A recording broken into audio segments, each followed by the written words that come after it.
Ladies and gentlemen, welcome back once again to Samuel Adams Returns. The Anti-Federalists have been continuously proving themselves absolutely correct. This is Tom Navolis, your host, and I am delighted that you are back with me again as we continue our conversation about the administrative state. But this week has been extremely interesting, and it's not over yet.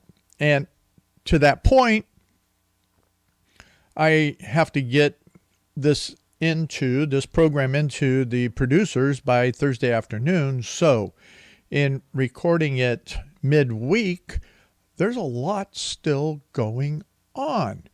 And I have had a lot of questions, first off, about last week's program, which we'll touch bases on most likely in the second segment. But even more so, I've had a lot of questions on trying to analyze what happened, and was Matt Gaetz out of his brain, or did he do the right thing? In getting rid of Speaker McCarthy, the question of doing the right thing all depends on your political view in relationship to the UniParty, in relationship to the working with the enemy, collaboration with the enemy. Most importantly, it's about actually keeping promises that were made all the way back in January timeframe, or at the time that all of the arguments went on as to should McCarthy even be the speaker in the first place. So we have to start with that. And I am going to refer you to an older article in the Daily Signal that goes back, the date on this one is, when you look at your references, it's samueladamsreturns.net. It goes back into the early part of October, actually, of 2023 is when this article was written. And it was why conservatives in Congress voted against the spending bill. So that's one place I want to take you to. But let me take you back to another article where I'm trying to find it at the moment. Here we go. This one is April 3rd of 2023, again in the Daily Signal, because I think it's a well-established article, where it talks about 20 lawmakers stood up to the Washington establishment. And a great article, as well as a great interview in relationship to these 20 congresspersons that stood up against all the rest of the elite that are there in Washington, the maniacs. And I say maniacs with the M-A-I-N, Main, or Main Street establishment types of both parties, the UniParty. So the maniacs were stood up by 20 lawmakers. And that's important, because what they were talking about and what they were pressuring for was to make sure that Washington, D.C. got grabbed back under the control of the people. Now, as we talk about in the administrative state, that's not what the administrative state wants. They want their free-formed budgets. They want no budget. In fact, all they want to do is have the capacity for money, money, money, spend, spend, spend. And then that kind of moves us in that direction of, what happened? Why? I thought that the idea was to take and vote for spending bills. That became the contention. So on the October 1, 2023 article goes, why conservatives in Congress voted against the spending bill, both in the House and the Senate side. It was a few, The continuing resolution passed by 335 to 91 votes, and the Senate side 88 to 9. And the question is, why did they not all just jump on that continuing resolution that was presented on Friday, last Friday? The simple answer was that it wasn't keeping up with the promises. What Representative Getz talks about, as well as these other members that voted against it, is that it continued the reckless spending. This was Brian Donalds, who said he didn't support it because it was flawed and it was continuing Pelosi's reckless spending, and it failed to secure the borders and close what was going on with our fiscal problems. You had a Representative Weber talked about it. We're $33 trillion in debt and continuing to go in $2.2 trillion a year because of the way that the Speaker, McCarthy, was even allowing within the individual funding bills to allow the continuation of the leftist funding packages and programs in there, and not doing anything about securing the border. So there were no protections for the border or cuts to spending, kicking the can down the road. Rep. Crane, $33 billion in debt, border crisis. Leaders are, trying to jail political opponents, billions into a proxy war. Ukraine being a big issue. United States can't survive the spendings. And this is Chip Roy, who's been I really like Chip Roy. And, need to cut government spending. And McCarthy was supposed to do that. But instead, McCarthy continued the levels of spending, and he broke many of those commitments that he was making when he became Speaker of the House. What is it? Where is it then that there are any moral decision makers back in Washington, D.C., let alone in your state? That's another argument, another question that we're going to take up next week when we have an individual that'll come on to discuss Ohio's issue 1. But most importantly, when we're looking at what was happening here this week and why Representative Getz went to very edge of saying enough is enough is enough, and submitted that to vacate the Speaker's seat, it was important. And why did the Democrats jump right in, obviously, get rid of the Speaker, especially as someone asked me the question that why would the Democrats, if McCarthy was a shill for the Democrats, why would they want to get rid of him? The reasons, I think, is very strategic. The reason would be that they want to show the chaos within the Republicans and use that as they go out campaigning in next year to try and retake the House. I think that one of the best articles that I have read, and again in the Daily Signal, is by a congresswoman citing Congress's complete absence of leadership, vision, spine. And this woman threatening to quit. Now, this is Victoria Spartz. She's in her second term out of Indiana, and she is a naturalized citizen. Very interesting. She comes from what would have been a communist country in the past. And what she was seeing here, especially with what was going on, is the continuum of Washington, D.C.'s UniParty. And her comments were that she was sick and tired of the gamemanship that dealing with the lives of people, being everyday people, and funding of the Ukraine war, leaving the southern border open and now the northern border, and inaction on the national debt. So this representative was saying, you know what does it doesn't make sense. The continuing sacrifice to children, her children in particular, for this circus of absence of leadership, vision, and spine.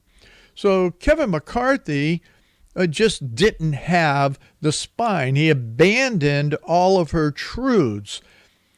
And he wasn't willing to die on those hills of spending, borders, and how things are definitely properly funded. So she said, this is crazy. This is enough. And she's from back in Budapest. She was and just looking at everything and going, this is nuts.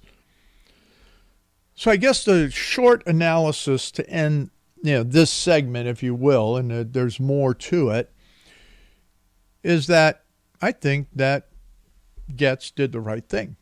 I think he and those that voted to oust, and not talking about the Democrats because they're just doing it out of mere mean-spiritedness and thinking that they can play a political advantage with it. But the fact of the matter is that McCarthy wasn't doing what he promised to do. So it was time for him to go. He was playing old-style Washington politics. We didn't want that. Any person that understands the destruction that is happening in this nation understands that it is being facilitated even by Republicans, the UniParty components of it, those establishment Republicans, which McCarthy was a strong point of. He was not a true conservative. He is a California, mediocre, middle-of-the-road Republican.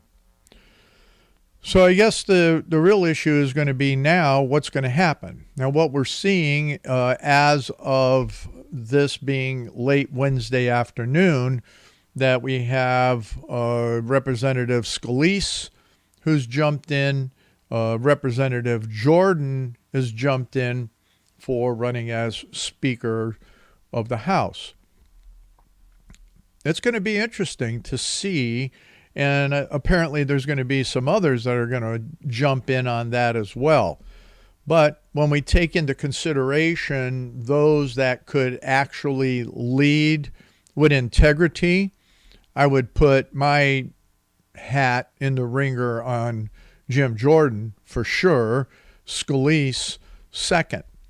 Now, it's going to be extremely interesting to figure out and see what happens within all of the back and forth there in the House and in relationship to who's going to actually participate in voting. What are the Democrats in particular going to do in relationship to that? So we see that there are already moves even against House Republicans taking revenge already on the Democrats that voted to oust Kevin McCarthy. There's an interesting article in Breitbart on that. So we have the chaos that has been there in the House of Representatives now moving to that next level.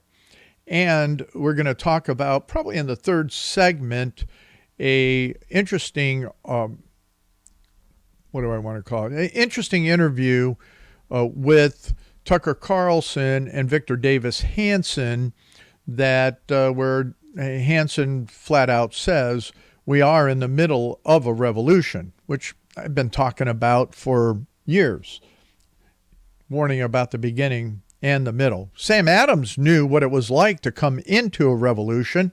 Well, welcome to the new American Revolution. And we'll talk more about that in the next two segments. Come on back.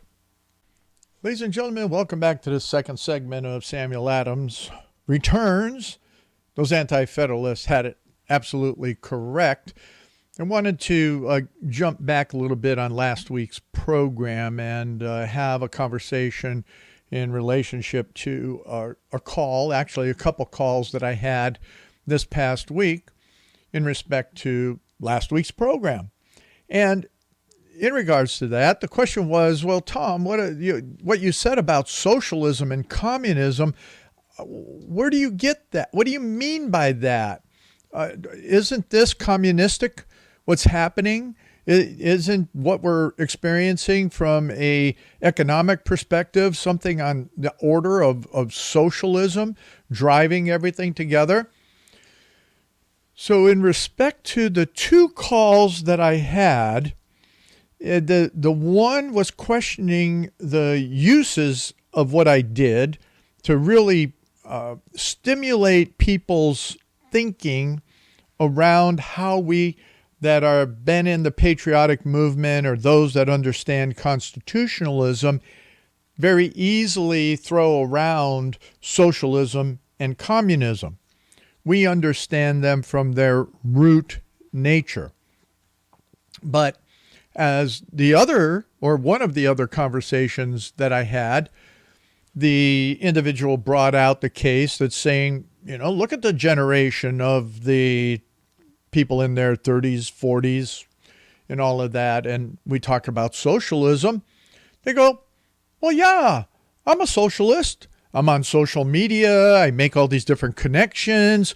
A lot of everything I do, I'm a social person. So in that context, yeah, I'm a socialist. Pay attention. How do we use the words? Socialist. All of us that are over 50 plus, we know socialist to be the root from Fabianism. We know how it goes back to the mid 1800s, how it is the soft derivative of Marxism. Well, to the same point, the individual I was speaking with said, well, my son says I'm a Marxist. And he looked at him and said, what do you mean you're a Marxist? No, you're not a Marxist. You don't have any beliefs. Like, well, wait a minute. The son replies, I listen to Mark Levin. I listen to, everything. Yeah, I listen to him. Yeah, I'm a Marxist. Wow. How the words are stretched. And how much, now here it is, Mark Levin, Tucker Carlson, all the talking heads, and then some. Well, we have to take and pay attention to these migrants. These migrants, no, they're not migrants. They're illegal. And that's the point in language. For so many, the conservative movement is losing on language and definitions. We try to use the same words that we would have used when we were really fighting communism in the 40s, 50s, and 60s, even up to the 80s with socialism, communism. They necessarily do not fall into the context of that age category. So here we are. Let's see if we can do a little finger counting math for those that are listening to this in podcast or whatever. I'm going to start with 1980. There's my thumb. Go to 1990, my forefinger. Go to 2000, my next finger. 2010, that's my fourth finger. 2020, now I have four fingers and a thumb up. 50 years. 50 years? Wait, let's do that again. Maybe it's only 40 years. 80 to 2020. Oh, do that, because I started at 80. At least I got 4 fingers and a thumb. But are you getting the point? Where'd you start counting? Where do you fall into that counting, those years, the definitions of terms and how much they have changed? So let's go back to the administrative state and the study of that in the public administration. When I look at that, we go into a section again. We're not very far into this book. I hope you're reading a book on your own and you're further ahead than what I'm going to speak to. But what we have been driven from the time of this writing in 1948, so now add that to your other hand, 1948 to my 4 fingers and a thumb, and you start looking at that here. Materialism, the ideal then, as it is even more so now, is materialism. So when they look at that, and we look at the slum clearing of that day, and looking at it being morally commendable, all those years, and we haven't cleared the slums out. In fact, the major cities, because of the illegals, is worse. They're living all over the streets. San Francisco is literally a shithole because people are defecating all over the streets. Now, the good life of the administrative state, well, that's what they weren't. They were not intending that. But yet the tangibles, the materialism has driven so much of what has been going on, including, that should be a big capital I-N, including the idea of the scientific methodology that brings us to environmentalism. Don't you get it? Everything's got to be wonderful. It's got to have leisure to it. It has to take and be developed in this spirit of materialism. We have to achieve government and its organs that are going to do great human things in terms of health, safety, and conveniences for the mass population. Really? Look at what the administrative bureaucratic state is giving us. Totalitarianism. And we're going to talk more about that in the third segment because, what'd you say? You're thirsty? I'm sorry, I didn't quite hear you. You said you need a drink of water because you've been out mowing the lawn? Good luck. Stand by. Gotcha. All right. So as we continue on and we look at this, the whole idea of peace, but yet we have the warmongers from a global perspective that there is no such a thing as peace unless they have absolute control, totalitarian control. Their ideas of liberty and equity, and this is an interesting one because the idea of equity is similar yet different in so many different ways. So equity and liberty. So the administrative state, they look at how you have material enjoyment. So equality in their ideas, not equity. Equality is the chief ingredients of their sense of justice. That, my friends, has not changed from the beginning of the 20th century, even going back to the 1850s. All right, Karl Marx did write his Communist Manifesto in 1848. But the social gospel in America was promoting the equality even under the gospel, and that became the sense of justice that there is today. So the gains of civilization, as this president's committee had said, are essentially mass gains. They should be distributed as fairly as possible among those who create them. There's no visible dissent. So wait a minute. Who's creating them? Well, aren't you creating all these different gains?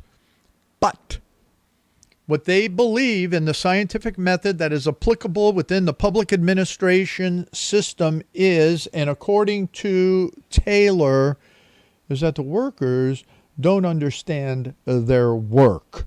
So they need to have a centralized form of authority over them that will determine, based on that chosen person's groomed people, and you're hearing about a groomed person there for January 6th, who was both FBI and CIA, right?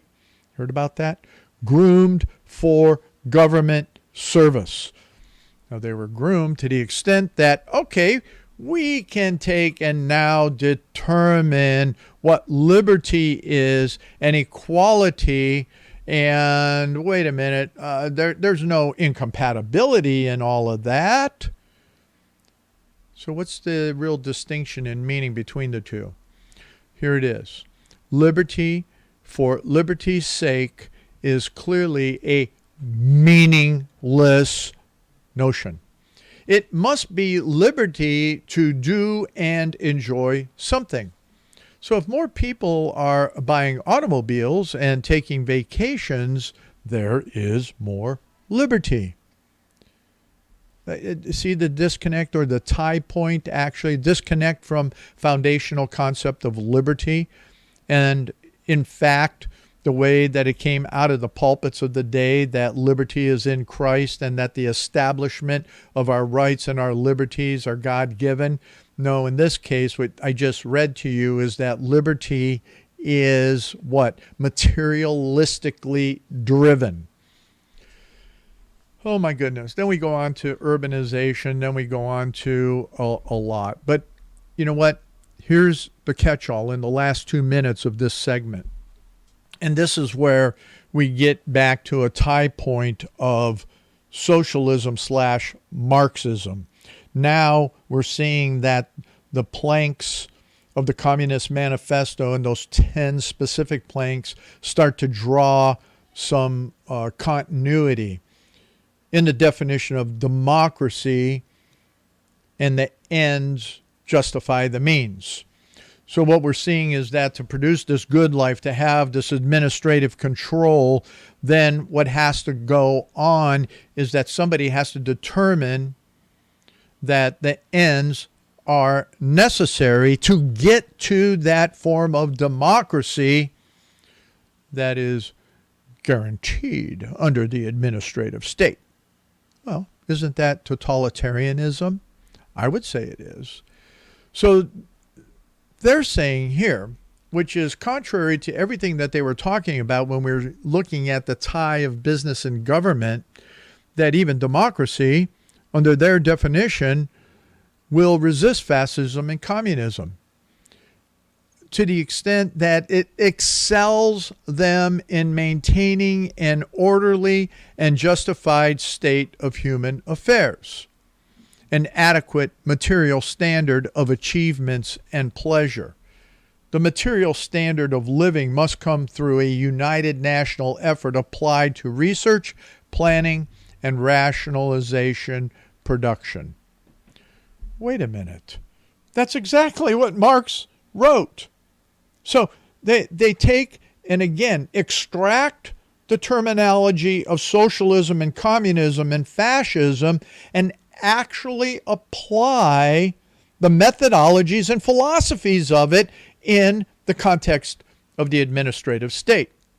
So here we go. In those last few seconds, the need is for people with faith that democracy can be made to bring happiness and justice for all in this immensely rich America.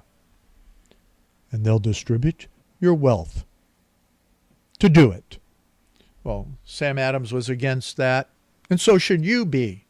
And we'll come back in the last segment to finish up with this and maybe bring in a little bit more of what you gotcha. Ladies and gentlemen, welcome back to this last segment of Samuel Adams Returns. And yes, this is Tom Navolis, your host. And the Anti-Federalists did get it precisely correct on how you pervert the whole idea of a constitutional republic with the concept of democracy. And that with an administrative state, they gotcha. Now, when you go, and I mentioned it in the last segment, and I highly recommend that you do watch the Tucker Carlson interview with, what's his name? I always forget it because he's got three names. Victor Davis Hanson. And I met him one time decades ago. But in the interview, he says we're in the middle of a revolution. And we'll talk a little bit about that shortly. But what I want you to understand is that I think overall it's a pretty good interview. And one of the quotes that I can paraphrase for you is that Hansen says Americans are naive, even those that are supposed to be conservative Republicans are very naive.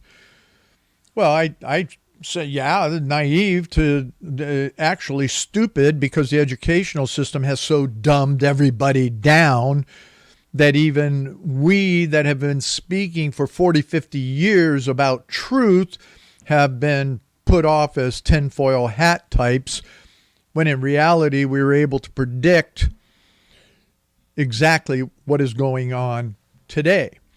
And so, yeah, we still have a lot of naive people, especially when it comes to now what's happening in the House, what's going on in Congress, what's going on in the judiciary, on and on and on. So I want to reflect real quickly back to the book, The Administrative State, as I was talking about it in the last segment. But I did not want to leave this definition of a democracy, or this view of democracy, from those within the administrative state. Now, here's a quote that is here in this book that goes like this: "The difference between an autocracy and a democracy lies not in its administrative organization, but in the absence or presence of a controlling electorate or representative body outside of the administration with power to determine the will of the membership and to enforce the will on the administration."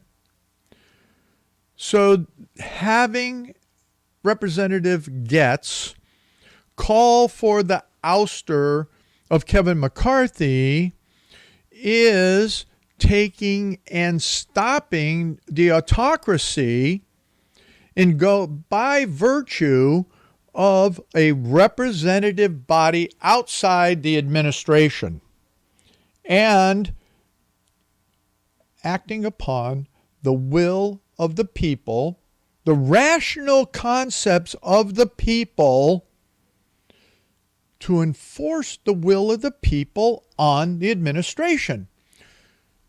McCarthy and the establishment Republicans are the UniParty in lockstep with the Democrats and Joe Biden.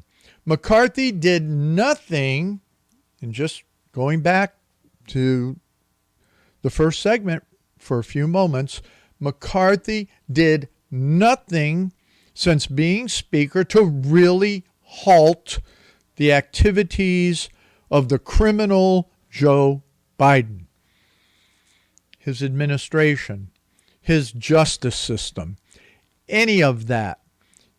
Nothing's happened. All of these different committees, investigative bodies, and all of that, nothing actually is happened. Well, they have to investigate more, Tom. Don't you know that? To be able to figure out what they need to investigate so they can investigate it more before they investigate that they need to investigate so that they can investigate whether they need to act or not. Yeah. So based on this whole idea of this administrative state, this was a tie then, which was a formula. This quotation summarizes as succinctly as possible the formula which public administration crystallized from reform and progressivism, and according to which it sought to reform American governmental institutions. Democracy, they have believed, under the modern conditions could apply only to the deciding phase of the twofold governmental process, that being the administrative and then what is going on in that congressional political body. So it concludes a flow from a specialized or specialization of function upon which civilization rests. And it talks about any event is forced upon us, we the people, if we are to stand up to autocracy from without. So autocracy at work is the unavoidable price for democracy after hours. Backroom deals. Kevin McCarthy moving the CR forward, promising then an up and down vote for more funding for Ukraine. So we can go on and on and on about this and talking about what it is with the terminology. You have to go back to the second segment to understand where I'm talking about terminology, and that when we try to put in the context about Marxism and socialism, we're laughed at by these younger generations because, hey, I'm a socialist. I'm on social media. Look, I believe in social media. You're right. I'm a socialist. Oh, you know what? Even though, I listen to Mark Levin. I listen to Mark this one. I might listen to Mark Zuckerberg. Yeah, I'm a Marxist. You got that right. We can make fun of that. But the reality is that when you have Mark Levin, Glenn Beck, all the other major so-called conservative talking heads and headresses, I guess that's what the female one would be called. Maybe that's a new word. When they start using the language of the left, that now we have all these migrants that are illegitimate migrants or these undocumented citizens, we are giving in to their speak and losing the battle. No, we have to say truth. Illegal aliens. They're aliens and they're illegal. Period. They are drug lords. They are human traffickers. They are evil. Period. End of story. It's just where it goes, just what it is. All right. So I promised you a little bit on, hey, are you thirsty yet? Do you need a little bit to drink? Are you looking at coming back from a walk in the park or a run down the street or out there chopping wood for your winter fire that's no longer allowed? Oh, wait a minute. You have a natural gas stove? You have propane? Oh, no. Yeah, you have to use a hill lice or hill louse. I guess that would be what the plural of it. Can't say lices. It was interesting because I did take and look, and I don't have it up just for some fun. The CDC and what they talk about as what a lice or louse is. And they're just blood-sucking creatures that spread disease, is lice. And for years, ever since these hill lice started appearing across the landscapes from Washington and across the whole U.S., trying to use the wind to generate electricity, I have always identified them as exactly what a lice is, that being a blood-sucking, disease-spreading menace. So what we have now, too, is, here it is, water? Yeah, great article. Go read it. Follows through on a lot, is that the WEF, World Economic Forum, pushes, quote, coming water crisis, end quote, to advance its globalist agenda. Wow, this was October 3rd, this article. I highly recommend it. And if you go in, there was a clip that came up from a recent World Economic Forum panel discussion limiting access to water. Now, we saw the aftermath of that in Hawaii. We just saw what happened with that wildfire, and they cut off the water. People died because they cut off the water supply. Now, in this clip, this founding director of the Institute of Innovation and Public Purpose at the University of College London said that the coming water crisis will be used to control the public and advance the globalist agenda of the unelected. Here, listen to this real closely. When I talk about the administrative state, when I take and pull you away from Marxism and socialism, when I point you to the merger of business and government, here's what it is. Listen again. The coming water crisis will be used to control the public and advance the globalist agenda of the unelected corporate elite. Since the COVID-19 scare and climate change didn't work. That's her. That's this Mariana Mazzucato. All right. Hey, my last name's hard to pronounce too, so there you go. Anyway, she was taking and doing this whole initiative, and it's a, here you go, public-private initiative through the World Economic Forum to transform the economics of water. Hey, are you thirsty? Gotcha! You can't have it. You can't get that water. All you that live in the Southwest United States, where all those interesting resources are, you're running out of water. You can't have it. Hey, you in the Central Valley of California, and you're trying to be the breadbasket of the United States and grow all that stuff. You know what? There's those little bitty fish. Those salmonella. Oh, salmonella is what? It's a biological pest.